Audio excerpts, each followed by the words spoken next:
এখন একটা মজার জিনিস আপনাদের সাথে শেয়ার করবো, আর সেটা হচ্ছে এই যে আমার ছুরিটার জাস্ট পাশে রাখা দেখেন। এটা কি? এটা হচ্ছে একটা তরমুজ। এটা এতটাই ছোট তরমুজ, আমি কখনো এত ছোট তরমুজ কিনি নাই।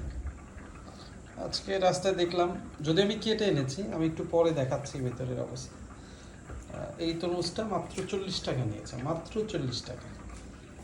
ওয়েট হিসাব করলে হয়তো 1-1.5 কেজি হবে, 1 কেজি বা তার একটু বেশি হবে। কিন্তু মজার বিষয় হচ্ছে ওরা জাস্ট পুরো তরমুজটা 40 টাকা বিক্রি করেছে। 50 টাকা দাম চাইছিল, আমি 40 টাকা বলছি, তো 40 টাকা বিক্রি করছে। এখন এই তরমুজটা আমি কেটে আনছিলাম, ওরা বলছে ভাই লাল হলে নেবেন, আদারওয়াইজ কেনা লাগবে না।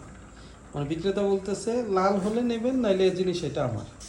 তা আমি বললাম ঠিক আছে, 40 টাকা দিব, তো লাল হলেই নেব। আচ্ছা, এবার হচ্ছে নেন, কয় কেটে দিচ্ছি। যখন কাটলো আমি তো অবাক। আমি একটু দেখাই আপনাদেরকে। এই দেখেন কতটা লাল।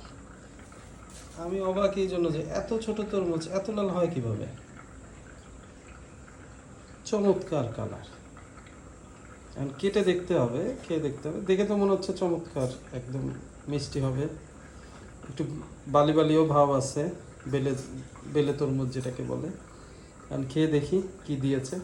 তবে আমার কাছে মনে হচ্ছে 40 টাকা আমি জিতছি, কারণ 40 টাকায় এত সুন্দর তরমুজ আসলে এটা কল্পনাও করা যায় না। যাক, এখন খেয়ে দেখি কেমন হলো তরমুজটি, আপনারা জানাবেন কমেন্টসে। ঠিক আছে।